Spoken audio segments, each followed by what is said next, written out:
السلام علیکم ورحمۃ اللہ. سب کو نیا سال مبارک ہو جماعت کا. اعوذ باللہ من الشیطان الرجیم.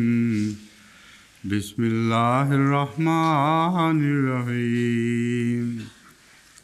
ان اللہ لا یغفر ان یشرک بہ ویغفر ما دون ذلک لمن یشاء ومن یشرک باللہ فقد افتری اثما عظیما.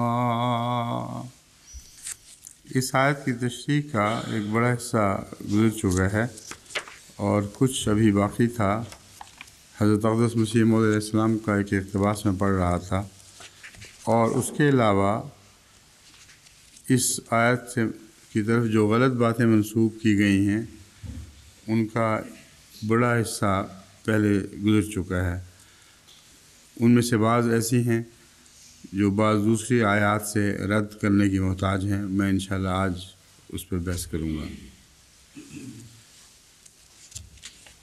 اللہ تعالیٰ ہرگز معاف نہیں کرے گا کہ اس کا شریک قرار دیا جائے، اور جو گناہ اس سے ادنا ہو جس کے حق میں چاہے گا معاف کر دے گا، اور جس نے اللہ کے ساتھ کسی کو شریک قرار دیا ہو اس نے بہت بڑی بدی کی بات بنائی ہے. حضرت مسیح موعود علیہ السلام فرماتے ہیں خدا ہر ایک گناہ کو بخش دے گا جس کے لیے چاہے گا، پر شرک کو ہرگز نہیں بخشے گا. اسی طرح پر خدا نے قرآن میں فرمایا وَيَغْفِرُ مَا دُونَ ذَلِكَ، یعنی ہر ایک گناہ کی مغفرت ہوگی مگر شرک کو خدا نہیں بخشے گا. بس شرک کے نزدیک مت جاؤ اور اس کو حرمت کا درخت سمجھو. یہاں شرک سے یہی مراد نہیں کہ پتھروں وغیرہ کی پرستش کی جائے، بلکہ ایک شرک یہ ہے کہ اسباب کی پرستش کی جائے اور معبودات دنیا پر زور دیا جاوے. اس کا نام ہی شرک ہے. ہر ایک گناہ کی مغفرت ہوگی مگر شرک کو خدا نہیں بخشے گا. یہاں حضرت مسیح موعود علیہ السلام نے تمام گناہوں کو ما دون ذالک کے تابع لیا ہے، لیکن شرک کا دائرہ زیادہ وسیع کر دیا ہے. یعنی لوگ یہ سمجھتے ہیں کہ شرک نہ کرو تو جو مرضی کر لو. اول تو اس کا رد موجود ہے، میں ابھی پڑھوں گا آپ کے سامنے. دوسرا یہ کہ حضرت مسیح علیہ السلام نے شرک کا دائرہ وسیع کیا ہے اور بہت سے گناہوں کو شرک کے دائرے میں داخل کر لیا ہے. یعنی وہ دنیا پرستی جس کے متعلق میں پہلے بھی خطبات میں زور دے چکا ہوں کہ شرک کی ہی قسم ہے. حضرت مسیح موعود علیہ السلام نے اس ایک فقرے میں اسی بیان کو تقویت دی ہے کہ معبودات دنیا پر زور دیا جاوے، اسی کا نام شرک ہے. بس وہ خدا کے علاوہ طاقتور نظر آنے والے لوگ جن کی پناہ میں دنیا آتی ہے اور شر سے پناہ کے وقت ان کی طرف بھاگا جاتا ہے، یہ شرک ہے. اور وہ ساری زندگی جو ان کے تابع خرچ ہوتی ہے وہ گناہ ہے، اور ایسا گناہ ہے جس سے اگر توبہ نہ کی جائے تو اللہ اسے معاف نہیں فرمائے گا. تو ما دون ذالک میں جو یہ خیال کر لیتے ہیں کہ اللہ کو ایک کہہ دو اور پھر دنیا میں جس کی پناہ میں چاہو آؤ اور جو مرضی کرتے پھرو، اس کا رد حضرت مسیح علیہ السلام کے اس ایک فقرے میں موجود ہے. الحکم جلد 214 مورخہ 30 جون 1903. عام طور پر میں ویری کو اب کوٹ نہیں کرتا کیونکہ اس کی دشمنی اظہر من الشمس ہے، یا اظہر من الشمس تو نہیں کہنا چاہیے. اس کی دشمنی تاریک ترین راتوں سے زیادہ تاریک دشمنی ہے، اور اس کے متعلق کافی کچھ کہا جا چکا ہے. اس کو رد کرنے کے لیے گزشتہ مضامین بہت کافی ہیں، اور بار بار اس کا نام درس میں لیتے ہوئے تکلیف پہنچتی ہے. لیکن یہاں ایک بات بیان کرنی ضروری ہے کہ ویری نے یہ من یشاء کے اوپر ایک طنز کیا ہے اور گویا عیسائیت کی تعلیم کو اس سے بہتر قرار دیا ہے. وہ لکھتا ہے to whom he please, to those who repent before death and accept of Islam, these he forgives not on the ground of their good works, not on account of any atonement, but because he pleaseth. اب یہاں جہاں تک note کا تعلق ہے، یہ مسلمان علماء کی غلط تفسیروں کے نتیجے میں اس نے ایک نتیجہ نکالا ہے، اس کا حقیقت حال سے کوئی بھی تعلق نہیں. لیکن جہاں وہ یہ کہتا ہے not an account of any atonement, اس کے نزدیک اٹونمنٹ اللہ کی پلیئر سے زیادہ اہم ہے. یہ ہے اصل سوال جس کو یہاں چھیڑنا ضروری ہے. Not on account of any atonement but because he پلیزeth. اب اٹونمنٹ کیا ہے؟ اٹونمنٹ کسی پاک تبدیلی کا نام نہیں ہے. اٹونمنٹ صرف حضرت عیسیٰ علیہ الصلوۃ والسلام کو خدا کا بیٹا مان کر ہمارے گناہوں کو اٹھانے والا قرار دینا، یہ اٹونمنٹ ہے. اس کے سوا اٹونمنٹ کی کوئی حقیقت نہیں. اور ایسے شخص ڈیتھ سے پہلے ریپینٹ کریں یا نہ کریں، جب ایک دفعہ وہ عیسیٰ کو خدا کا بیٹا مان جائیں اور یہ یقین کر لیں کہ عیسیٰ نے ہمارے گناہ کا بوجھ اٹھا لیا، تو پھر جو گناہ کرتے پھریں، موت بے ایمانی اور بے حقیقت ایک دروازہ ہے، اس میں گزرنے سے پہلے ہر قسم کے گناہ جتنے بھی اٹونمنٹ کے بعد یہ کرتے ہیں وہ معاف ہو جاتے ہیں. اور اٹونمنٹ کے عقیدے میں ہرگز یہ شامل نہیں کہ موت کے وقت یا موت سے پہلے مانا جائے. ایک دفعہ مان لو تو پھر جو چاہو کرو. تو اس قسم کی حماقت والی بات ہے کہ اسلام تو جیسا کہ میں بیان کروں گا بہت پاک تبدیلیوں کا تقاضا کرتا ہے، مگر یہ کہتا ہے پلیز، اللہ کا پلیز ہونا کوئی بھی حقیقت نہیں رکھتا اٹونمنٹ کے مقابلے پر. یعنی خدا کے نعوذ باللہ فرضی بیٹے کو مان لو تو یہ تمہارے گناہ بخشنے کے لیے کافی ہے، خدا راضی ہو یا نہ ہو. اور تمسخر کے رنگ میں ہی پلیزeth کو اس نے ہائی لائٹ کیا ہے کہ دیکھو جی مسلمانوں کا دین، ہی پلیزeth، اللہ پلیز ہو جائے تو کافی ہے. تو اور کیا ہوا ہے پھر؟ اگر اللہ پلیز نہ ہو تو کیا باقی رہ جاتا ہے؟ اس قسم کے احمقانہ حملے یہ کرتا چلا جاتا ہے.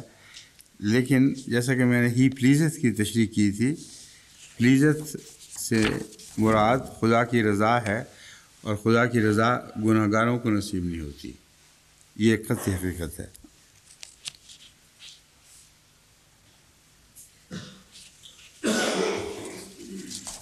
اب توبہ اور بخشش سے تعلق میں بعض آیات میں رکھتا ہوں. ان اللہ لا یغفر ان یشرک بہ ویغفر ما دون ذلک. اللہ شرک کو نہیں بخشے گا، اس کے سوا جو کچھ ہے وہ بخش دے گا، مگر کیسے بخشے گا؟ سوال یہ پیدا ہوتا ہے. اس ساری بحث کو ان مفسرین نے نہیں اٹھایا کہ کیسے بخشے گا، اس کا طریقہ کار بخشش کا کیا ہے. سورہ تحریم میں آیت 9 میں درج ہے یا ایھا الذین آمنوا توبوا الی اللہ توبۃ نصوحا. اے لوگو جو ایمان لائے ہو، اگر تم اپنے گناہ کی بخشش چاہتے ہو تو توبوا الی اللہ توبۃ نصوحا، اللہ کی طرف توبت نصوح کرتے ہوئے دوڑو اور جھکو. عسیٰ ربکم ان یکفر عنکم سیئاتکم، ہرگز بعید نہیں کہ تمہارا رب تمہاری برائیاں تم سے دور کر دے. یعنی گناہ کی بخشش کے لیے برائیوں کا دور ہونا ضروری ہے، اور برائیوں کے دور ہونے کے لیے اللہ کی طرف ہر قسم کے گناہوں سے توبہ کرتے ہوئے، اور ایسی توبہ کرتے ہوئے جس کو نصوحہ فرمایا گیا ہے، یعنی جس کے بعد کسی گناہ کا کوئی تصور دل میں نہ ہو، باقی نہ ہو. یہ توبہ ہوگی تو پھر اللہ تعالیٰ فرماتا ہے یکفر عنکم سیئاتکم. توبہ کی قبولیت کا پہلا نشان یہ ظاہر ہوگا کہ تمہاری برائیاں تم سے دور کر دی جائیں گی. بس وہ تمام لوگ جو گناہوں سے توبہ کے خواہاں ہیں، ان کا اپنے اعمال کا جائزہ لینا ضروری ہے۔ اگر وہ دیکھیں کہ ان کے وہ خدا کی طرف جھکتے ہیں اور لپکتے ہیں اور اس کے نتیجے میں ان کی برائیاں گرتی چلی جا رہی ہیں اور کم ہو رہی ہیں، تو یہ وہ لوگ ہیں جن کی توبہ قبول ہوتی ہے۔ وَيُدْخِلَكُمْ جَنَّاتٍ تَجْرِی مِن تَحْتِهَا الْأَنْہَارُ، اور برائیاں دور کرنے کے بعد یدخلکم جنات ہے، اس سے پہلے نہیں ہے۔ اور وہ جو پہلی روایات گزری ہیں ان میں تو یہ بیان ہے کہ برائیوں کے پہاڑ اٹھا کے جنتوں میں داخل ہو گئے، کوئی سوال ہی پیدا نہیں ہوتا۔ توبۃ النصوحہ کے بغیر گناہوں کی بخشش نہیں، اور توبۃ النصوحہ انسان کے خدا کی طرف جھکنے کا نام ہے، اور ایسا کامل جھکنے کا نام ہے کہ اس وقت اس کی نیت میں بدی کا کوئی شائبہ بھی باقی نہ رہے، اور یہ فیصلہ کر لے کہ آئندہ میں نے کوئی بدی نہیں کرنی۔ پھر اگر بدی سرزد ہو اور اللہ چاہے اور ان حالات کے مطابق جس میں بدی سرزد ہوئی ہے اس کو معاف فرما سکتا ہے، لیکن شرط نہیں ہے۔ شرط یہی ہے کہ پہلے تم اپنے گناہ جھاڑو اور کامل خلوص کے ساتھ خدا کی طرف دوڑو۔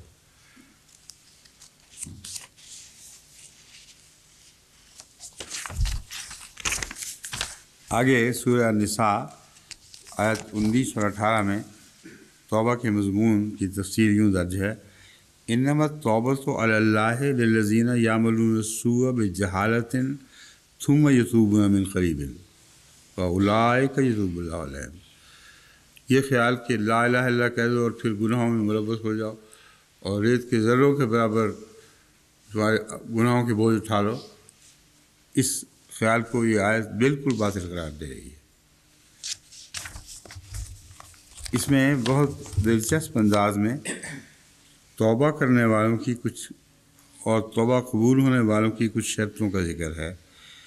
انما التوبۃ علی اللہ، توبہ اللہ پر فرض ہے، علی اللہ، للذین یعملون السوء، ان لوگوں کی توبہ اللہ کے لیے قبول کرنا فرض ہے۔ التوبۃ علی اللہ، جو برائیاں کرتے ہیں بجہالۃ، جہالت کی حالت میں، ان کو حقیقت حال میں ان برائیوں کا علم نہیں ہوتا، ثم یتوبون من قریب، پھر ان برائیوں کے بعد جلد ہی توبہ کرتے ہیں، لمبا عرصہ اس غفلت کی حالت میں نہیں رہتے۔ فاولئک یتوب اللہ علیہم، بس یہی لوگ ہیں، یقیناً یہی لوگ ہیں جن پر اللہ توبہ کے ساتھ رجوع فرمائے گا، توبہ کے قبول کرتے ہوئے ان پر جھک جائے گا۔ وَكَانَ اللَّهُ عَلِيمًا حَكِيمًا، اور اللہ تعالیٰ بہت علم رکھنے والا اور بہت حکمت والا ہے۔ اب یہاں علیم اور حکیم کہہ کر یہ فرما دیا گیا ہے کہ اپنی طرف سے جھکنے والوں کی بحث نہیں ہے، اگر اللہ کے نزدیک جو علیم ہے وہ واقعتاً جھکیں گے، اور وہ حکیم ہے، وہ حکمت رکھتا ہے، حکمت کا مالک ہے، اگر اس کی حکمت کا تقاضا ہوا کہ ان کی توبہ سچی ہے اور قبول کی جائے گی، تو اللہ تعالیٰ ضرور ان کی توبہ کو قبول فرمائے گا۔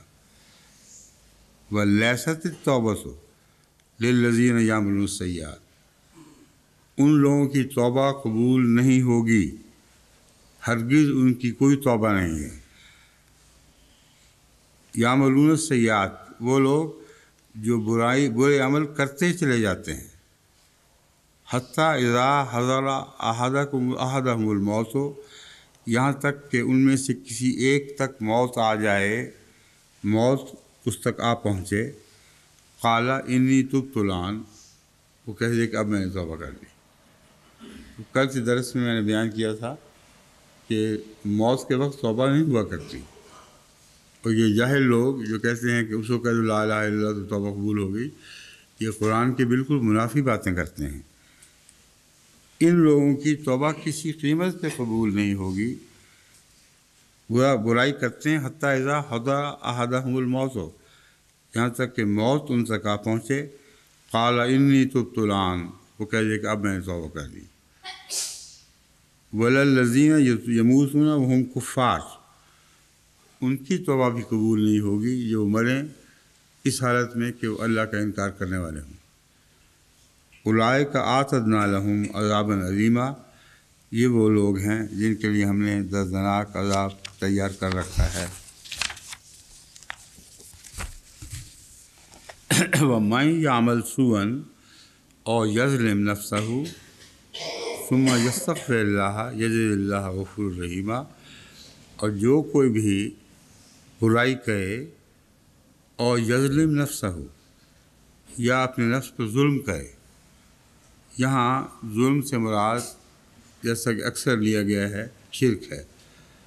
بس ایسا شخص بھی جو کوئی برائی کرے یا شرک میں مبتلا ہو، لَيَسْتَغْفِرِ اللَّهَ ثُمَّ يَسْتَغْفِرِ اللَّهَ، پھر استغفار کرے، یجد اللہ غفور الرحیمہ، تو دونوں صورتوں میں اس نے خواہ عام بدیاں کی ہوں یا شرک کا مرتکب بھی ہو گیا ہو، اگر وہ اللہ سے استغفار کرے گا تو اللہ کو غفور رحیم پائے گا۔ ہر قسم کے گناہ بخشے جا سکتے ہیں اگر استغفار پیدا ہو، اگر توبہ کی طرف توجہ پیدا ہو۔ وَمَن یکسب اثمًا فإنما یکسبہ علی نفسہ، بس جو کوئی بھی گناہ کماتا ہے وہ اپنے نفس کے خلاف گناہ کماتا ہے۔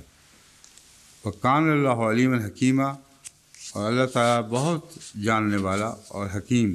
یہاں بھی وہی دو صفات دہرائی گئی ہیں جو پہلے دہرائی گئی تھیں۔ اس مضمون سے ان دونوں صفات کا گہرا تعلق ہے۔ خدا کا صاحب علم ہونا اس بات کی دلالت ہے کہ جب وہ بخشے گا تو صحیح بخشے گا، اور لوگوں کے خیال پر نہیں بخشے گا بلکہ اپنے علم پر بخشے گا۔ اور حکمت کا تقاضا یہ کہتا ہے کہ جو بخشنے کے مستحق لوگ ہیں ان کو بخشا جائے، اور جن کی بخشش سے ان کو یا بنی نوع انسان کو فائدہ نہ حاصل ہو ان کو نہ بخشا جائے۔ وَيَسْتَعْجِلُونَكَ بِالسَّيِّئَةِ قَبْلَ الْحَسَنَةِ وَقَدْ خَلَتْ مِن قَبْلِهِمُ الْمَثُلَاتُ، وہ یستعجلونک بالسیئہ، وہ سے برائی مانگنے میں زیادہ جلدی کرتے ہیں، قبل الحسنات، حسنہ سے یعنی خوبی سے پہلے، وقد خلت من قبلہم المثلات، اور اس سے پہلے مثالیں یعنی پرانے گزشتہ واقعات ان کے سامنے ہیں جو گزر چکے ہیں۔ وَإِنَّ رَبَّكَ لَذُو مَغْفِرَةٍ لِلنَّاسِ عَلَىٰ ظُلْمِهِمْ وَإِنَّ رَبَّكَ لَشَدِيدُ الْعِقَابِ، وہ اللہ سے برائی طلب کرنے میں جلدی کرتے ہیں لیکن بھول جاتے ہیں کہ مغفرت طلب کرنے میں جلدی چاہیے، کیونکہ اللہ تعالیٰ ان کے ظلم کے باوجود ان کو بخشنے کی طاقت رکھتا ہے۔ وَإِنَّ رَبَّكَ لَشَدِيدُ الْعِقَابِ، لیکن یاد رکھو وہ شدید العقاب بھی ہے۔ یہ خیال کہ گناہ میں ملوث رہو اور استغفار نہ کرو پھر بھی بخشے جاؤ گے، یہ جھوٹ ہے، کیونکہ وہ جیسا مغفرت میں بے انتہا ہے ویسا ہی جب وہ پکڑ پر آتا ہے تو بہت سخت پکڑ کرتا ہے۔ سورہ اعراض آیت 7۔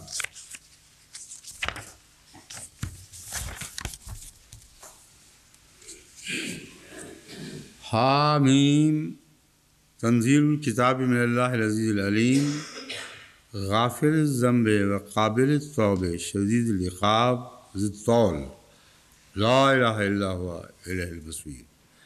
سورہ المومن، یا غافر، اچھا بریکٹ پہ غافر کرنا چاہیے تھا، یا غافر میں نے کہا کوئی اور ہی چیز نکال دیا آپ نے۔ المومن سورت کا نام غافر بھی ہے، اور بعض قرآن کریم کی طبعاتوں میں مومن نام کی صورت نہیں ملے گی بلکہ غافر نام کی ملے گی، اس لیے یہ دو حوالے ہیں، دونوں کی آیات ظاہر ہے کہ ایک ہی ہیں، یعنی 2 و 4۔ حامیم خدا کی حمد اور اس کی بزرگی کو ثابت کرتی ہے یہ صورت۔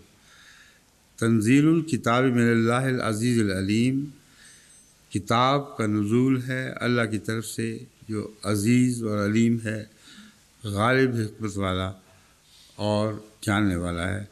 غافر الذنب و قابل التوب، وہ گناہوں کو بخشنے والا ہے اور توبہ کو قبول کرنے والا ہے۔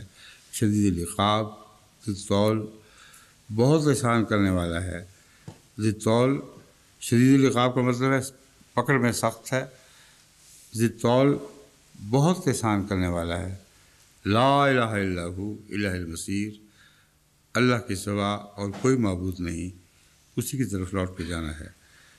اس میں دیکھیں غافر الذنب، گناہ کو بخشنے والا ہے، لیکن وقابل توبہ، ایسی صورت میں کہ وہ توبہ کو قبول کرتا ہے۔ شدید العقاب، لیکن یاد رکھو کہ اگر تم نے ایسی توبہ نہ کی جو قبول کرنے کی مستحق ٹھہرے تو وہ اپنی پکڑ میں بہت سخت ہے۔ ذی الطول، اور اس کے ساتھ ساتھ بیک وقت وہ احسانات میں بے انتہا ہے، اس کا کوئی ثانی نہیں احسان کرنے میں۔ اس خدا کو یاد رکھو، اس کی عقوبت کے نیچے نہ آؤ، اس کے احسان کے طالب ہو۔ لا الہ الا ہو، یہ ہے توحید باری تعالیٰ، اس کے سوا اور کوئی معبود نہیں، الہ المصیر۔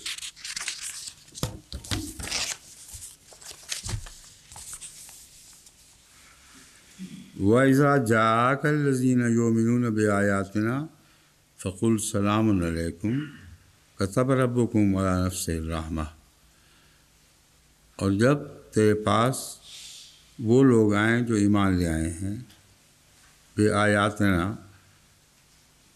ہمارے نشانات پر، تیرے پاس وہ بندے آئیں جو ہمارے نشانات پر ایمان لے آئے ہیں، فقل سلام علیکم، تو ان سے کہہ دے کہ تم پر سلام ہو۔ کتب ربکم علی نفسہ الرحمہ، اللہ نے اپنے نفس پر رحمت کو فرض کر دیا ہے۔ رحمت سے کیا مراد ہے؟ انہ من عمل منکم سوءا بجہالۃ ثم تاب من بعدہ واصلح فانہ غفور رحیم۔ رحمت پر فرض کیا ہے مگر اس شرط کے ساتھ، ان معنوں میں کہ انہ من عمل منکم سوءا بجہالۃ، کہ تم میں سے اگر کوئی برائی جہالت کی وجہ سے، غفلت اور لا علمی کی وجہ سے کرے، ثم تاب من بعدہ، پھر وہ اس کے بعد توبہ کرے، واصلح، اور اپنی اصلاح کرے، فانہ غفور رحیم، اس حالت میں اللہ کو بہت بخشنے والا اور بار بار رحم فرمانے والا پائے گا۔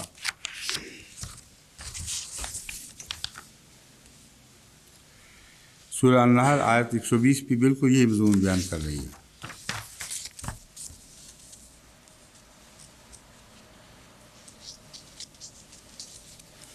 سورہ النساء میں بھی اسی مضمون کو کھولا گیا ہے، الا الذین تابوا واصلحوا واعتصموا باللہ واخلصوا دینہم۔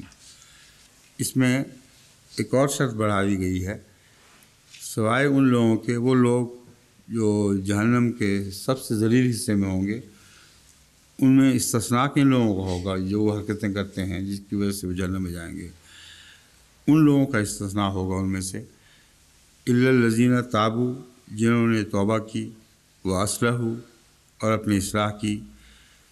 اگلی شرط یہ ہے واعتصموا باللہ، اور اللہ کو مضبوطی سے پکڑ بیٹھے۔ اصلاح کے بعد پھر کوئی بیہودہ حرکت جو پہلے کیا کرتے تھے دوبارہ نہیں کی۔ جو لوگ مضبوطی سے پکڑ بیٹھیں، وَأَخْلَصُوا دِينَهُمْ لِلَّهِ، اور اپنے دین کو اللہ کے لیے خالص کر دیں، فَأُولَٰئِكَ مَعَ الْمُؤْمِنِينَ، یہ وہ لوگ ہیں جو مومنوں کے ساتھ یا مومنوں میں سے ہوں گے۔ وَسَوْفَ يُؤْتِ اللَّهُ الْمُؤْمِنِينَ أَجْرًا عَظِيمًا، اور یہ وہ مومن ہیں جن کو اللہ تعالیٰ بہت بڑا اجر عطا فرمائے گا۔ پھر سورہ شورى میں 26ویں آیت بھی یہی توبہ کا مضمون جو میں بیان کر رہا ہوں بیان کرتی ہے۔ پھر سورہ الاعراف میں آیت 154 بھی اسی مضمون کو مزید تقویت دیتی ہے. پھر سورہ المائدہ میں وہی توبہ، ظلم کے بعد اصلاح، پھر توبہ، توبہ کے بعد پھر اصلاح. یہ تمام مضامین ہیں جو اس آیت کریمہ سے تعلق رکھتے ہیں. ان اللہ لا یغفر ان یشرک بہ، کہ اللہ تعالیٰ شرک کو نہیں بخشے گا. ویغفر ما دون ذلک، اس کے سوا سب کچھ بخش سکتا ہے، بخش دے گا، یعنی لمن یشاء، اس کے لیے جس کے لیے وہ چاہے. اور جو آیات میں نے بیان کی ہیں وہ کھول رہی ہیں کس کے لیے وہ چاہتا ہے. اس کے بعد کسی بیہودہ بحث کی ضرورت ہی باقی نہیں رہتی. تمام مسئلہ خوب کھول دیا گیا ہے. من یشاء ڈھونڈو کہ وہ کون کون ہیں جن کے لیے اللہ تعالیٰ بخشش چاہے گا. اور قرآن کریم نے اس مضمون کو بالکل کھلا دن کی طرح روشن کر دیا ہے. اس کے بعد وہ منطقیانہ یا عجیب و غریب بحثیں جن کا میں نے اشارہ کیا تھا وہ بالکل بیکار اور باطل بحثیں ہیں، ان کی ضرورت نہیں رہتی. اب اس کے بعد خدا کی طرف سے مغفرت بھی عطا ہوتی ہے. سوال یہ ہے کہ وہ کون لوگ ہیں جو اللہ کی طرف سے پاک کیے جاتے ہیں، کیونکہ اللہ کی طرف سے مغفرت انہی کو عطا ہوتی ہے جو پاک کر دیے جاتے ہیں. سورہ النساء آیت 50 میں اللہ تعالیٰ فرماتا ہے الم تر الی الذین یزکون انفسہم، کیا تو نے ان لوگوں کی طرف نہیں دیکھا یزکون انفسہم، وہ اپنے آپ کو خود پاک قرار دیتے ہیں. یزکون انفسہم کے دو معنی ہیں. ایک یہ کہ اپنے لوگوں کو جن کی خوشامد مقصود ہو، جن کو بڑھا چڑھا کر پیش کرنا چاہیں، ان کو پاک کہتے ہیں یہ بڑے پاک لوگ ہیں، یعنی ان کا گروہ، یا جن کی خوشامد مقصود ہو. اور دوسرا اپنے نفس کو پاک قرار دیتے ہیں، ہم تو مزکی لوگ ہیں، ہمیں کچھ نہیں ہوگا. بل اللہ یزکی من یشاء، حالانکہ تزکیہ نفس کرنا اللہ کا کام ہے. وہ من یشاء پھر وہی لفظ ہے، وہ جس کا چاہے گا تزکیہ فرمائے گا. ولا یظلمون فتیلا، اور وہ فتیلہ بھی ظلم نہیں کیے جائیں گے. لفظ فتیلہ سے کیا مراد ہے؟ کھجور کی گٹھلی، جب کھجور کا چھلکا اوپر سے اتار دیں، یعنی گودا اس کا اتار دیں، اس کی گٹھلی کی جو اندر لکیر ہے اس پر غور کریں تو اس میں ایک باریک سا دھاگا ہوا کرتا ہے، اور وہ دھاگا فتیل ہے. تو اللہ تعالیٰ فرماتا ہے ولا یظلمون فتیلا، یعنی ایک فتیل بھر بھی وہ ظلم نہیں کیے جائیں گے. یعنی اگر وہ ان کے اعمال کسی اجر کے مستحق ٹھہرے ہوں تو خواہ وہ اتنا چھوٹا اجر بھی ہو جتنا فتیل ہوتی ہے، یعنی کھجور میں جو کچھ گودا ہے وہ آپ کھا جاتے ہیں، اور جو گٹلی پھینک دیتے ہیں اس میں بھی کچھ چھوٹا سا چمٹا ہوا ہے. تو اللہ کی نظر اتنی باریک ہے کہ تمہارے اعمال جو کمائیں گے اس میں سے ایک باریک دھاگا بھی اگر انہوں نے کمایا جس کو تم عموماً پھینک دیتے ہو، اللہ اسے پھینکے گا نہیں، اللہ اس کا بھی اجر دے گا.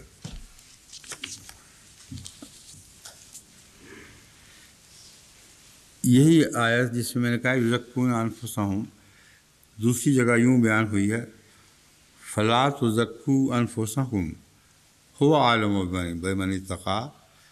تو اپنے لوگوں کی یا اپنے آپ کی پاکیزگی کی باتیں نہ کیا کرو. هو اعلم بمن اتقی، اللہ ہی بہتر جانتا ہے کون متقی ہے.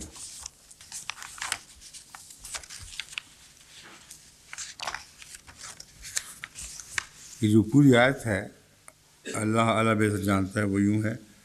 سورہ النجم کی آیت 33 میں ہے الذین یجتنبون کبائر الاثم والفواحش، وہ لوگ جو بڑے بڑے گناہ، جو معروف گناہ ہیں، معلوم گناہ ہیں، ان سے اجتناب کرتے ہیں. والفواحش، اور فحشاء سے بھی دور بھاگتے ہیں، الا اللمم، مگر چلتے چلتے جیسے کسی سے کندھا لگ جائے، بھیڑ میں چل رہے ہوں تو اس کو لمم کہیں گے. تو چلتے چلتے جیسے گناہ سے سرسری سے ملاقات ہو گئی ہو. اتفاقاً ہر روز انسان پر یہ واقعات گزرتے ہیں کہ گناہ سے ایک سرسری سے ملاقات ہوتی ہے. بعض لوگوں کو وہ گناہ کھینچ لیتے ہیں اور ان کی نظریں ان باتوں پر جم جاتی ہیں، اور بعض لوگوں کی نظریں لمم کے سوا اور کوئی تعلق نہیں رکھتی، وہ ایسے مواقع سے ہٹ جاتی ہیں. تو فرمایا وہ لوگ جو گناہ کبیرہ سے بچتے ہیں، والفواحش، اور پھیلنے والی بدیوں سے، جو بیماریاں ہیں، جو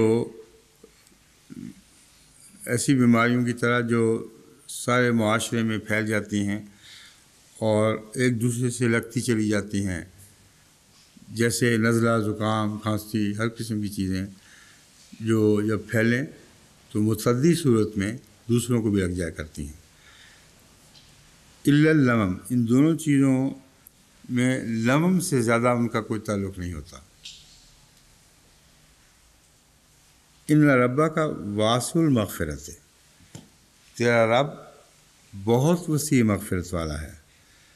هو عالم بکم، وہ تمہیں اچھی طرح جانتا ہے، اتنا زیادہ جانتا ہے کہ اذ انشاکم من الارض، کہ جب تم زمین سے اٹھائے جا رہے تھے، یعنی تمہاری تخلیق ابھی آغاز میں تھی، اس وقت بھی خدا کی تم پر نظر تھی، اور جانتا تھا کہ جس زندگی کے جن مراحل سے تم گزرو گے ان کے نتیجے میں تمہارے اندر کیا کیا خصلتیں پیدا ہوں گی. جیسے کہتے ہیں دائی پوتروں سے واقف ہوتی ہے، پیٹ کے اندر بچہ ہو اس کی حرکتوں سے واقف ہوتی ہے. اچھی دائیاں ہاتھ لگا کے بتا دیتی ہیں کہ کس قسم کا بچہ ہے. تو اللہ تعالیٰ کہا ہے کہ پیدائش کی بات نہیں ہو رہی، ماں کے پیٹ کی بات نہیں، جب تخلیق کا آغاز ہوا تھا اس وقت سے خدا تمہیں جانتا ہے. وَإِذْ أَنْتُمْ أَجِنَّةٌ فِي بُطُونِ أُمَّهَاتِكُمْ، اور اس وقت بھی تمہیں جانتا تھا جب تم ماں کے پیٹ میں جنین تھے. یعنی صرف پرانی بات یاد نہیں، اللہ کو نئی باتیں بھی یاد ہیں. اس وقت جو تمہاری کیفیت ہوئی ہے، جو کچھ تم نے ماں کے پیٹ سے لیا ہے، ان سب کا خدا واقف ہے. بس اس صورتحال کے بعد فرمایا فَلَا تُزَكُّوا أَنفُسَكُمْ، تم کیا چیز ہو، تمہیں کیا علم ہے کہ کون متقی ہے، کون غیر متقی ہے، کون پاک ہے، کون غیر پاک ہے. فَلَا تُزَكُّوا أَنفُسَكُمْ، اپنی لا علمی کا اقرار کرو، اور بے وجہ اپنی سوسائٹی میں سے ان لوگوں کو جن کو تم پسند کرتے ہو پاک پاک نہ کہا کرو. یہ چیز ان کے لیے نقصان دہ ہو سکتی ہے.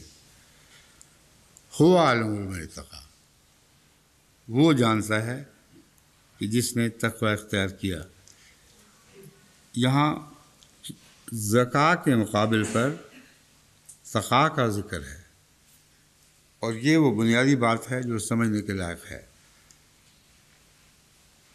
تزکیہ انہی لوگوں کا ہوتا ہے جن میں تقویٰ پایا جائے. تزکیہ بظاہر غیر متقیوں میں بھی دکھائی دے گا. بڑے بڑے پرہیزگار نظر آئیں گے تو کہیں گے کہ ہم کبائر سے توبہ کرتے ہیں، کبائر کو ہم نے ہاتھ بھی نہیں لگایا، لمم کے سوا ہم نے کسی چیز کو چھوا تک نہیں، اس لیے ہم مزکی لوگ ہیں. وہ لوگ جنہوں نے اپنے نفس کا تزکیہ کر لیا ہے، حالانکہ ان کے اندر تقویٰ کے خلاف باتیں دکھائی دیں گی. مثلا ان کا یہ بڑھا چڑھا کر بیان کرنا کہ ہمارا تزکیہ ہو گیا ہے، یہی تقویٰ کے خلاف ہے. جو سچا مزکی ہے وہ تو اپنی نیکیوں پہ پردے ڈالتا ہے، اور انبیاء کی تمام زندگی اس بات پر گواہ ہے، پردے ڈالتے گزری ہے. حضرت مسیح موعود علیہ السلام اسی سے پہچانے جاتے ہیں کہ اپنی نیکیوں پہ پردے ڈالتے ہیں. میں تھا غریب و بے کس و گمنام و بے ہنر، کوئی نہ جانتا تھا کہ ہے قادیاں کدھر، یہی ہے اس کے بعد۔ وہ جب تک اللہ نے نہیں کہا کہ اٹھ اور باہر نکل، اس وقت تک حضرت مسیح موعود علیہ السلام نے اپنی نیکیوں کا کسی جگہ کوئی ذکر نہیں کیا، اور جب کیا ہے تو اللہ کے حکم پر دنیا کو بتانے کے لیے کہ تقویٰ اس کو کہتے ہیں، اس کے سوا کوئی ذکر نہیں۔ بس وہ لوگ جو چلتے پھرتے اٹھتے بیٹھتے اپنا اشتہار بن جائیں اور کہیں دیکھو یہ متقی جا رہا ہے، اس نے کوئی گناہ نہیں کیا ہوا، اس تقویٰ سے عاری ہوتے ہیں۔ تقویٰ والے ان چیزوں کو چھپاتے ہیں۔ حضرت صلی اللہ علیہ وآلہ وسلم نے نبوت کے بعد بھی یہی طریق جاری رکھا۔ بہت سی احادیث میں بعض نیک لوگوں کی مثالیں دی ہیں جو خود آپ کی مثال تھی، لیکن نام نہیں لیا۔ جب غور کریں تو پتہ چلتا ہے کہ رسول اللہ صلی اللہ علیہ وسلم خود ہیں۔ تو اس پہلو سے اپنے آپ کا تزکیہ نہ کرتے پھرو، یہ خود تقویٰ کے خلاف بات ہے۔ ہوا عالم بمن اتقیٰ، اللہ تعالیٰ بہت زیادہ جانتا ہے اس کو جو تقویٰ اختیار کرتا ہے۔ فَتَلْتُ الْحَبْلَ فَتْلًا، یہ میں بیان کر چکا ہوں۔ فضل سے کیا مراد ہے؟ فضل اصل میں بٹی ہوئی رسی کو کہتے ہیں، اور فضل کے مضمون میں بٹنا شامل ہے، مگر چونکہ رسی سے مشابہ کھجور کی گٹھلی کے اندر کی چیز ہے اور وہ بڑی مضبوطی سے چمٹی ہوئی ہوتی ہے، اگر اس کو اب اکھیڑیں تو پوری کی پوری ساتھ اکھڑ جاتی ہے، کیونکہ وہ اپنی مضبوطی میں یوں معلوم ہوتا ہے جیسے بٹی گئی ہو۔ اس پہلو سے اس کو بھی فتیل کہا جاتا ہے، مگر اس لغت کی بحث کی اب ضرورت نہیں رہی، میں زبانی بیان کر چکا ہوں۔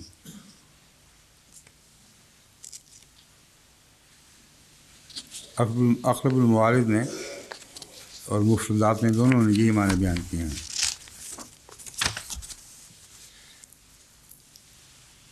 اب تعریف ہوتی بھی ہے اور اپنوں سے نیک زنیاں بھی کی جاتی ہیں، مرنے کے بعد بھی خیر سے ذکر کرنے کی تعلیم دی گئی ہے۔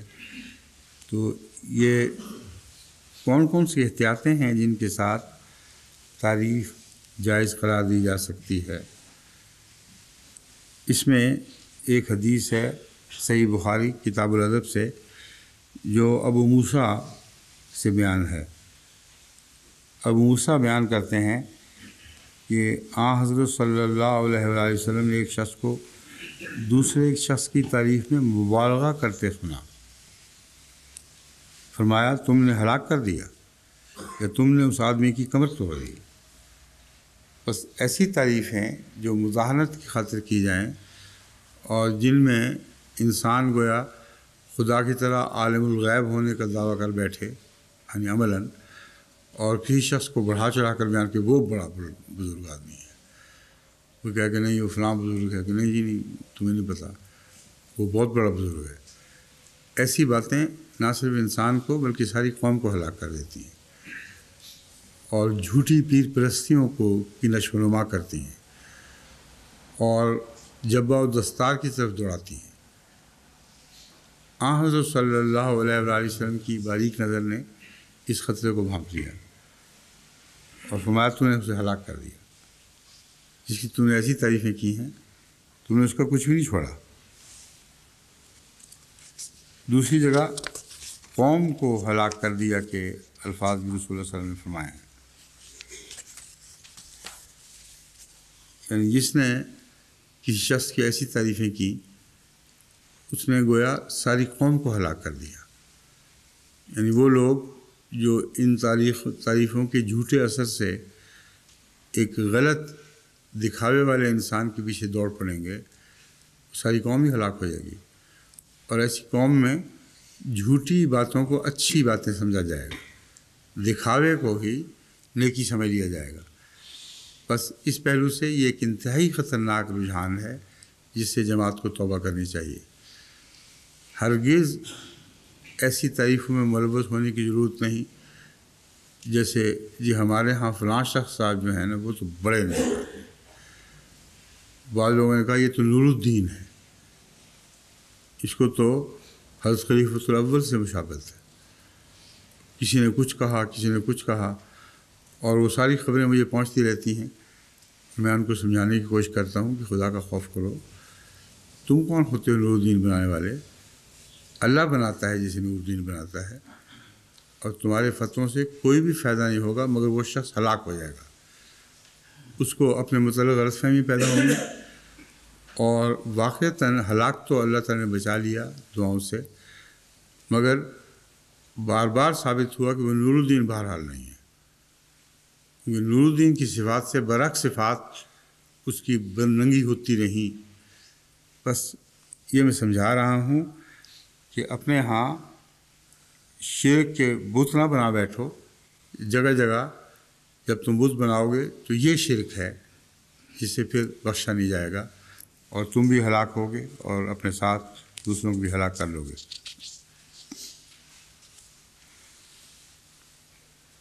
فرمایا اگر تم میں سے کوئی اپنے بھائی کی تعریف کرے، تعریف تو کی جاتی ہے، تعریف کرنا منع نہیں ہے، مگر فرمایا تو یہ کہے میں اسے ایسا سمجھتا ہوں. اللہ بہتر جانتا ہے. البتہ خدا کے ہاں کسی کو پاک قرار نہیں دیتا. میں یہ نہیں کہتا کہ اللہ کے علم کے مطابق یہ شخص پاک ہے. جہاں تک میں نے دیکھا ہے یہ ٹھیک ہے. ایسی گواہی کی بعض دفعہ ضرورت پیش آ جاتی ہے، جیسا کہ یہ نظام جماعت خود مطالبہ کرتا ہے کہ آپ بتائیں فلاں شخص کیسا ہے. تو اس کے جواب میں اگر وہ تعریف کرتا ہے تو یہ گناہ نہیں، مگر اس شرط کے ساتھ تعریف کرنی چاہیے کہ میری آنکھوں نے جو دیکھا ہے وہ تو یہ ہے. اللہ کے ہاں اس کا کیا مقام ہے یہ اللہ بہتر جانتا ہے. تو یہ تعریف بالکل جائز ہے اور اس سے قوم ہلاک نہیں ہوتی.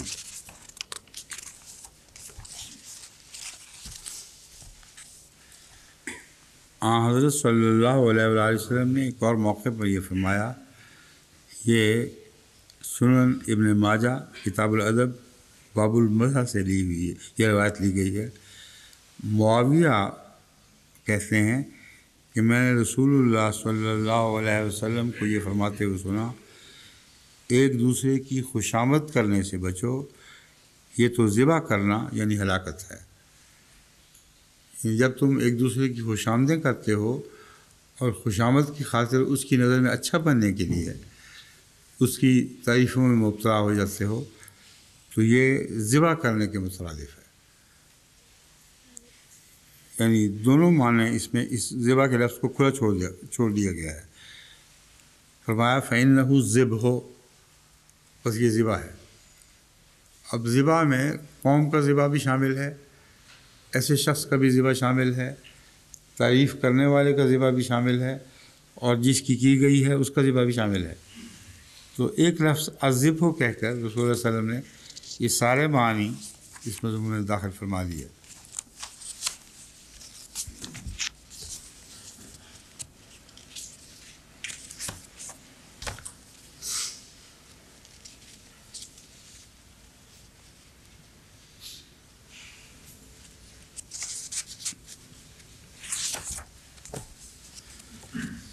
میں اب تک کوشش یہی کر رہا ہوں کہ شیعوں کی روایات کو چھوڑ دوں، کیونکہ ایسی ایسی روایات ہیں کہ بعض دفعہ مجھے اتنی تکلیف پہنچتی ہے کہ الفاظ سخت ہو جاتے ہیں. اور گزشتہ درسوں میں نے تجربہ کیا کہ اپنے آپ کو روکتے بھی سخت لفظ نکل جاتے ہیں، جسے بعض لوگوں نے بھی محسوس کیا.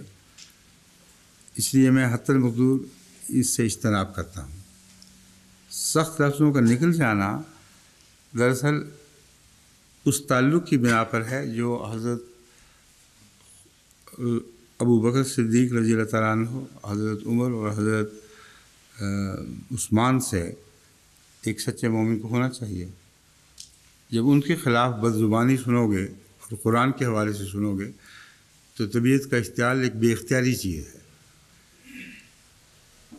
اور رسول اللہ صلی اللہ علیہ وسلم حضرت مسیح السلام بھی لوگوں کو ضبط کی تلقین فرماتے رہے ہمیشہ، اور واقعتاً فرماتے تھے، اور جب رسول اللہ صلی اللہ علیہ وسلم پر حملہ ہو تو برداشت نہیں کر سکتے۔ تو یہ نسبتی چیزیں ہیں۔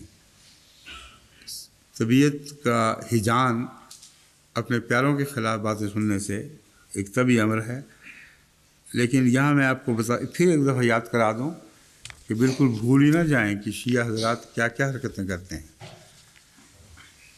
یہ علامہ ابو الحسن القمی کی ایک تفسیر ہے، اس میں یہ بھی ثابت ہوتا ہے کہ ان کا تقیہ کیا حیثیت رکھتا ہے، وہ کس طرح تحریروں کو بدل دیتے ہیں۔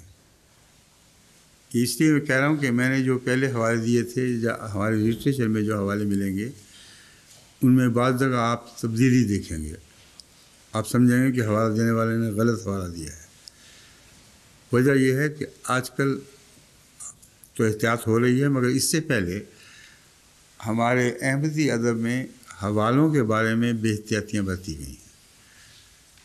بس نام لکھ دیا کتاب کا، چھٹی ہو گئی، حالانکہ حوالے کا مضمون ایک بہت ہی گہرا علمی مضمون ہے، اور مغرب کی تعریف اس بارے میں جتنی بھی کی جائے کم ہے کہ حوالوں کے بیان میں انہوں نے بہت زیادہ احتیاط اختیار کی ہے، اور بہت زیادہ احتیاط کا نظام اختیار کیا ہے۔ اس لیے ان کے حوالے میں کبھی بھی کوئی غلطی نہیں دیکھیں گے۔ کس نے لکھا اور ترجمہ تھا یا اصل کتاب تھی، پہلی بار کس رسالے میں شائع ہوا، اور اس رسالے کا حوالہ کیا ہے، تاریخ اشاعت کیا ہے، کس مطبع سے وہ شائع ہوا تھا۔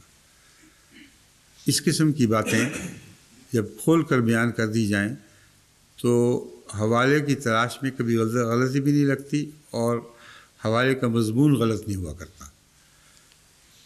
بہرحال یہ تفسیر القمی کے 2 ایڈیشن ہیں۔ ایک ایڈیشن ہے طبع شدہ 1313 ہجری یعنی 1896، یہ پہلا ایڈیشن ہے جس کا ہمارے لٹریچر میں حوالہ ملتا ہے۔ اس ایڈیشن میں لکھا ہے،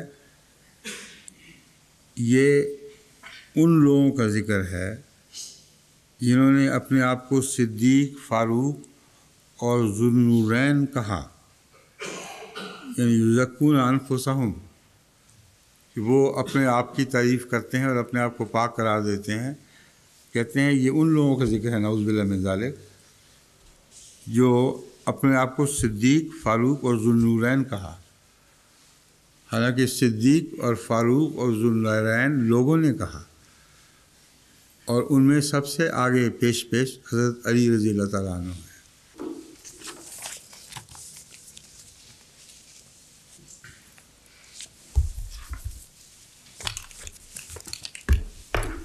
اب اگلی آیت، اعوذ باللہ من الشیطان الرجیم، بسم اللہ الرحمن الرحیم، الم تر الی الذین اوتوا نصیبا من الکتاب یؤمنون بالجبت والطاغوت ویقولون الذین کفروا ہؤلاء احزاب من الذین آمنوا سبیلا۔ جی ہاں، میں یہی دیکھنے لگا، پھر یہاں پر یہ اس سے پہلے ایک اور آیت ہے،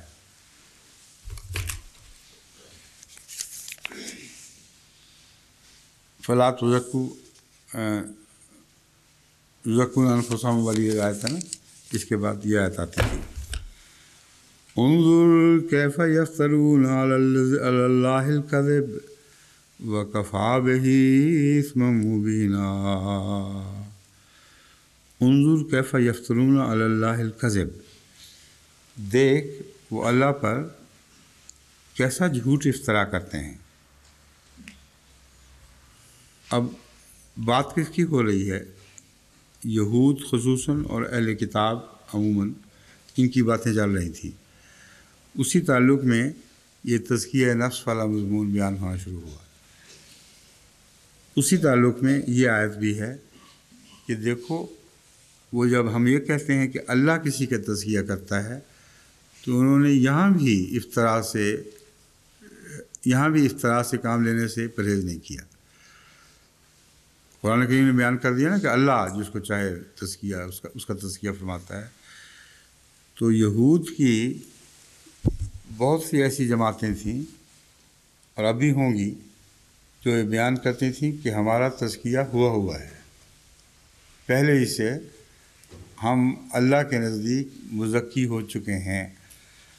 اور ان قسموں میں سے بعض یہودی یہ کہا کرتے تھے کہ ہمیں اگر سزا ملی بھی تو چند دن کی سزا ملے گی، اور وہ مقدر دن ہے، گنتی کے چند دن۔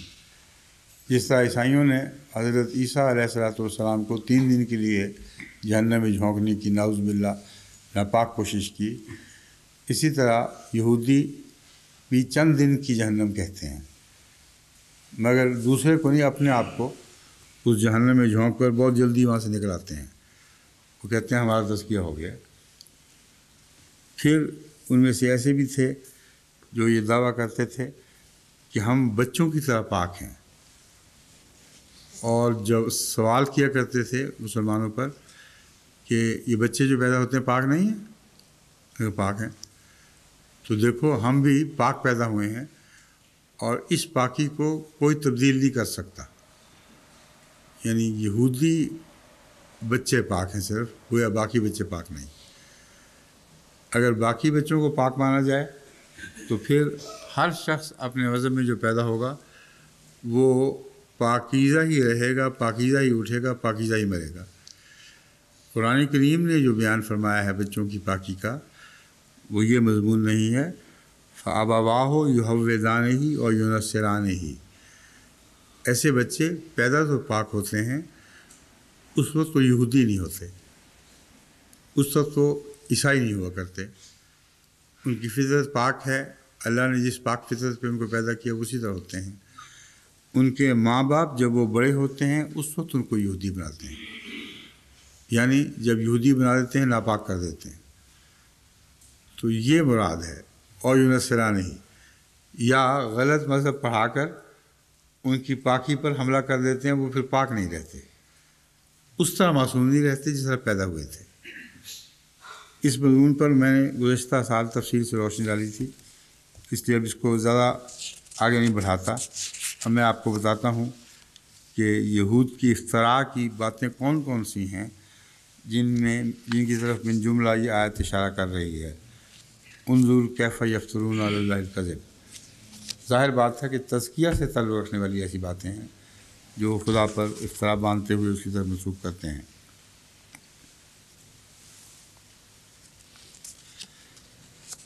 اس میں ایک تفسیر میں قرآن کریم کی ایک دوسری آیت کا ذکر، جس کو میں نے ذکر کر دیا ہے، اشارہ موجود ہے۔ لن تمسنا النار الا ایاما معدودہ، البقرہ آیت 80۔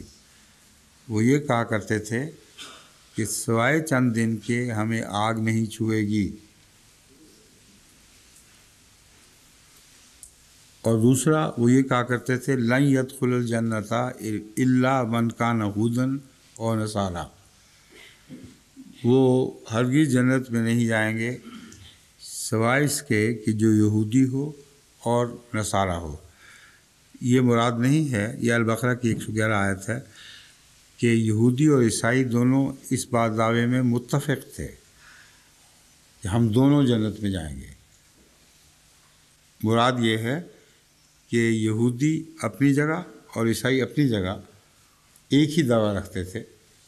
یہودی کہتے تھے کہ یہودیوں کے سوا کوئی جنت میں داخل نہیں ہوگا، اور عیسائی کہتے تھے کہ عیسائیوں کے سوا اور کوئی جنت میں داخل نہیں ہوگا۔ تو یہ افتراء ہے جو انہوں نے اللہ پر باندھ رکھا ہے، اور اس طرح یہ گویا اپنا تزکیہ نفس بیان کرتے ہیں۔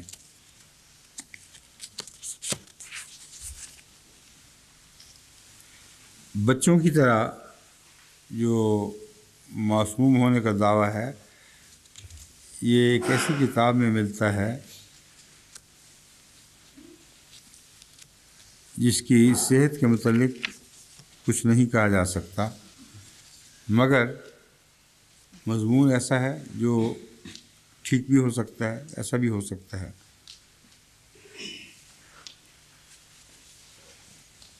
الدر المنصور جلد 2 صفحہ 171 پہ یہ درج ہے۔ ضحاک کہتے ہیں کہ یہود کہا کرتے تھے۔ اب اس کا کوئی حوالہ نہیں ہے کوئی حوالہ ملا؟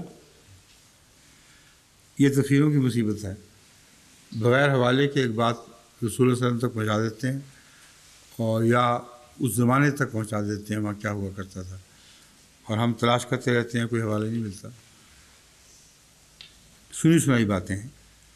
وہ کہتے ہیں یہود کہا کرتے تھے ہماری اولاد جب پیدا ہوئی وہ گناہ گار نہ تھی، انہی کی طرح ہمارے بھی کوئی گناہ نہیں ہے، اگر پیدائش کے وقت ان کے کوئی گناہ ہیں تو ہمارے بھی گناہ ہیں، ہم انہی کی طرح ہیں۔ یہ ایک محض لغو بات ہے، کہتے تھے یا نہیں کہتے تھے، یہ کہنا کہ ہم انہی کی طرح ہیں یہ بالکل جھوٹ ہے۔ میرا نہیں خیال کہ یہود یہ کہتے ہوں، میرے علم میں تو کوئی یہودی ایسے نہیں ہیں جو کہتے ہیں کہ چونکہ ہماری اولاد معصوم تھی اس لیے ہم بھی معصوم ہیں۔ وہ یہ ضرور کہتے ہیں کہ ہماری اولاد معصوم، یعنی صرف یہودیوں کی اولاد معصوم ہے۔ یہ دو باتیں مختلف باتیں ہیں، لیکن یہ دعویٰ کرنا کہ چونکہ ہر بچہ معصوم پیدا ہوتا ہے اس لیے ہم بھی معصوم ہیں، یہ انہوں نے کبھی کیا ہی نہیں، اور ان کے بچوں کا معصوم پیدا ہونا اس کے سوا ممکن نہیں کہ ہر بچہ معصوم پیدا ہوتا ہے۔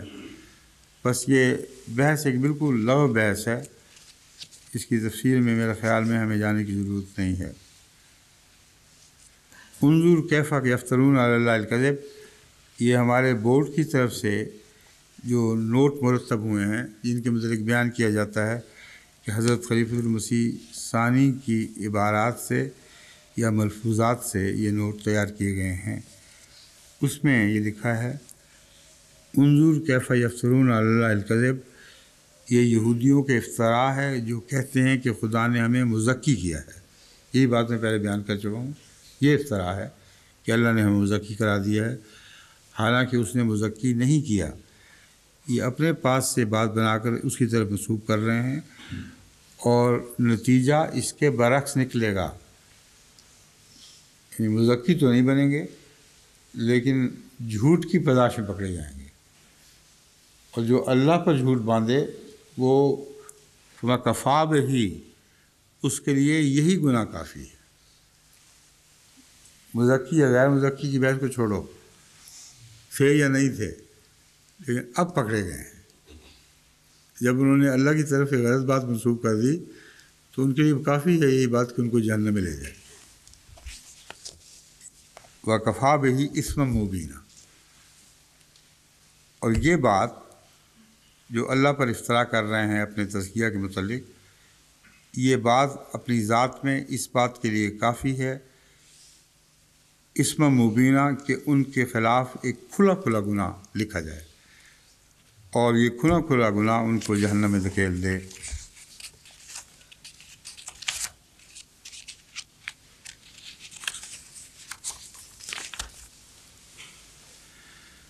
حضرت امام راضی نے کفا بہی کے لفظ کو فرمایا ہے کہ عظمت شان کے لیے استعمال ہوتا ہے۔ کفا بہی کا جو عام عربی میں استعمال ملتا ہے ہر جگہ، وہ مبالغے کے معنوں میں ملتا ہے۔ عظمت شان سے مراد یہ نہیں ہے کہ اچھی چیزوں کے لیے صرف ہو، عظمت شان سے مراد یہ ہے کہ واہ واہ اس سے بڑی بات ممکن نہیں ہے۔ تو کفا بہی اس میں مبینہ سے مراد یہ ہے کہ اس سے بڑا گناہ ان کے متعلق سوچا بھی نہیں جا سکتا کہ جو ان کو غیر مزکی قرار دینے والا ہو، کہ خدا پر جھوٹ باندھ دیا۔ چنانچہ امام راضی فرماتے ہیں کفا بہی کا لفظ تعظیم کے لیے آتا ہے، یہ تعظیم مدح کی جہت سے ہو یا مذمت کے لیے۔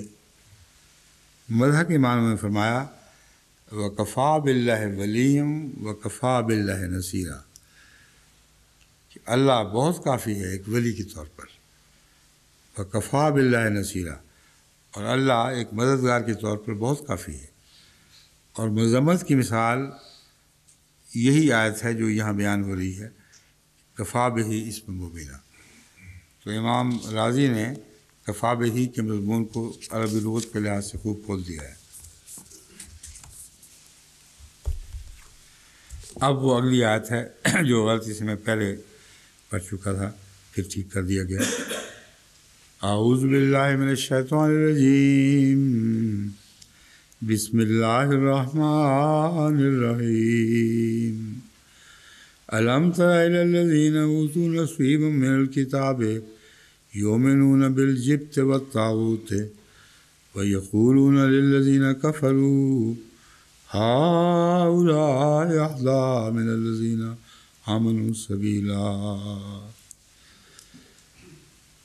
کیا تو نے ان لوگوں کو نہیں دیکھا، تجھے ان لوگوں کا حال معلوم نہیں جنہیں کتاب الہی میں سے ایک حصہ دیا گیا تھا؟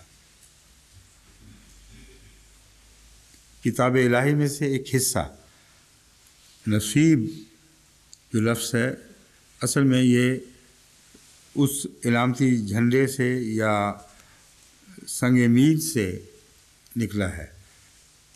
سنگ میل زمین میں گاڑ دیا جاتا ہے اور اس کے حوالے سے سفروں کا فاصلہ طے کیا جاتا ہے، اور نسب اس جھنڈے کو بھی کہتے ہیں جو گاڑ دیا جائے، جس سے پتہ چلتا ہے کہ یہ فلاں قوم کا نشان ہے، اس کی عظمت کا نشان ہے، اور اسی سے لفظ نصیب نکلا ہوا ہے۔ اور نصیب کا مطلب یہاں ایک اور معنی ہے، گاڑنے کا معنی نہیں بلکہ ایک حصہ، ایک مضمون میں سے تمام نہیں بلکہ تھوڑا سا۔ المفردات راغب لفظ نصیب سے متعلق لکھتی ہے،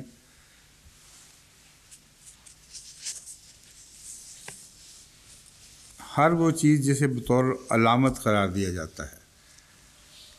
یہ امام راغب ہمیشہ بہت پتہ کی بات لاتے ہیں، فرماتے ہیں وہ جو رستے میں سنگ میل دیکھتے ہو یا جھنڈوں کو گاڑا جاتا ہے، ان کی حیثیت محض علامت کی ہے، ایک علامت کے علمبردار ہوتے ہیں۔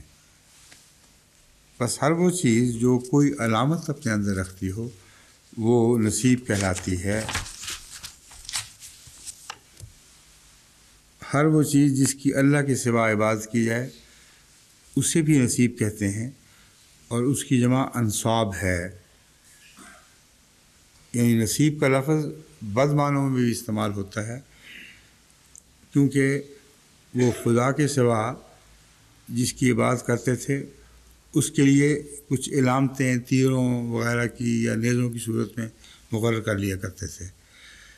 بس اللہ کے سوا عبادت کی جائے تو اس سے بھی نصیب کہتے ہیں، اور اس کی جمع انصاب ہے۔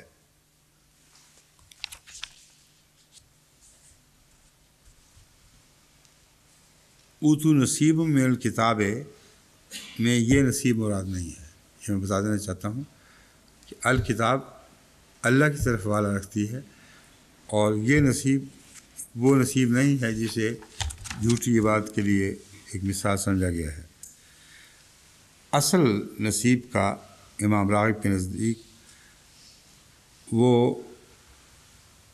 اقرب الموارد میں بھی اسی طرح آیا ہے، وہ یہ ہے النصیب الحظ الحصۃ من الشیء۔ نصیب حظ یعنی حصے کو کہتے ہیں، پوری چیز نہ ہو بلکہ اس کا ایک حصہ ہو۔ وہو عند ابی حنیفۃ السدس، اور وہ حصہ ابو حنیفہ کے نزدیک چھٹا حصہ ہے۔ یہ بات پتہ نہیں کہاں سے انہوں نے نکال لی ہے، ابو حنیفہ کے نزدیک چھٹا حصہ ہے۔ یہ میرا خیال ہے کوئی اس بحث میں چلے گئے ہیں، شاید وصیت کی بحث میں۔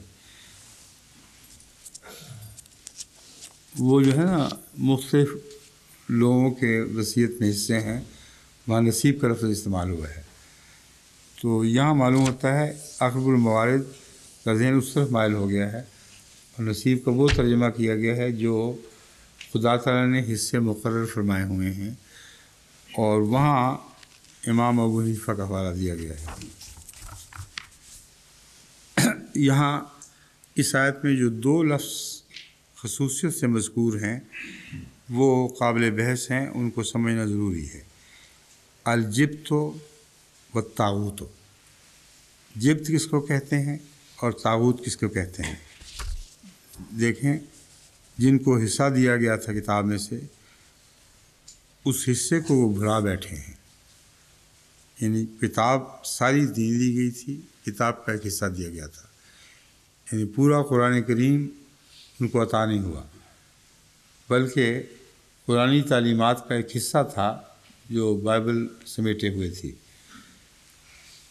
ان لوگوں کا یہ حال ہوا پھر آخر کہ انہوں نے اس نصیب کو بھی چھوڑ دیا، اس پر ایمان لانا ختم کر دیا۔ یؤمنون بالجبت و طاغوت، اس کے بدلے وہ جبت اور طاغوت پر ایمان لانے لگے۔ اب جبت کیا چیز ہے اور طاغوت کسے کہتے ہیں، یہ حضرت امام راغب کے حوالے سے میں المفردات سے پیش کرتا ہوں۔ حضرت امام راغب کی سن وفات کا پہلے شاید ذکر نہیں گزرا، یہ بہت بعد میں پیدا ہوئے ہیں، یعنی 503 ہجری میں، لیکن حضرت امام راغب کا دماغ اتنا روشن اور اتنا پاکیزہ ہے کہ شاذ کے طور پہ کبھی انہوں نے کوئی غلطی کی ہوگی، ورنہ قرآن کریم کے الفاظ کے بیان میں انتہائی احتیاط سے کام لیتے ہیں۔ اور لطف کی بات یہ ہے کہ قرآنی الفاظ کے قرآنی آیات کے ذریعے معنی کرتے ہیں، کسی لغت کی اور ضرورت نہیں۔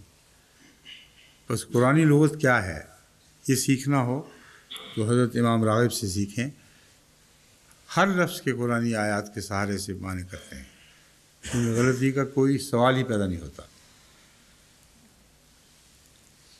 آپ فرماتے ہیں وہی بات کہ بطور علامت نصب کی جانے والا پتھر، لیکن پھر فرماتے ہیں نصیب کے بعد اب ان کی بحث آئے گی جبت و طاغوت کی۔ المفردات امام راغب میں لکھا ہے الجبت یقال لکل ما عبد من دون اللہ جبت وسمی الساحر والکاہن جبتن۔ جبت کا لفظ ہر اس چیز کے لیے بولا جاتا ہے جس کی اللہ کے سوا عبادت کی جاتی ہو، نیز ساحر اور کاہن کو بھی جبت کا نام دیا گیا ہے۔ دراصل جو قوم میں ساحر اور کاہن پیدا ہو جاتے ہیں یہ خدا والا حصہ چھوڑ کر ان کے پیچھے لگ جاتے ہیں، بس ان کی عبادت سے مراد یہ ہے کہ یہ جھوٹی باتیں، جادوگری، کہانت، ان چیزوں کے پیچھے لگ جاتے ہیں اور انہی کی عبادت کرتے ہیں، اور جو جھوٹی باتوں یعنی کاہنوں اور ساحروں کے پیچھے لگ جائے اس کا عبادت الہی سے کوئی دور کا بھی تعلق باقی نہیں رہتا۔ جتنی قومیں رسوم میں مبتلا ہو گئی ہیں، جن کو متعلق غالب کہتا ہے ہم مواحد ہیں، ہمارا کیش ہے ترک رسوم، امتیں جب مٹ گئیں اجزائے ایمان ہو گئیں۔ تو توحید کی ایک اچھی تعریف غالب نے بھی کی ہے۔ غالب کہتا ہے توحید اس بات کا نام ہے کہ سب قسم کی رسموں کو ملیمیٹ کر دو، تمام رسوم جو تمہارے اندر راہ پا گئی ہیں ان کا انکار کر دو، جو باقی رہ جائے گا وہ توحید ہے۔ بس آج کی امت مسلمہ کی بھی ایک بڑی مصیبت یہ ہے کہ یہ فرضی باتوں اور کہانت کے قصوں اور جادوگری کی باتوں میں مبتلا ہو گئے ہیں۔ ہر قسم کے لوگ انہی کا شکار ہو گئے ہیں، اور یہ وہ چیز ہے جس کے متعلق اللہ تعالیٰ نے فرمایا تھا کہ یہود نے بھی یہ غلطی کی تھی۔ امت مسلمہ کو ایک تنبیہ ہے کہ دیکھو یہود کی طرح تم اس خوفناک غلطی میں مبتلا نہ ہو جانا۔ چنانچہ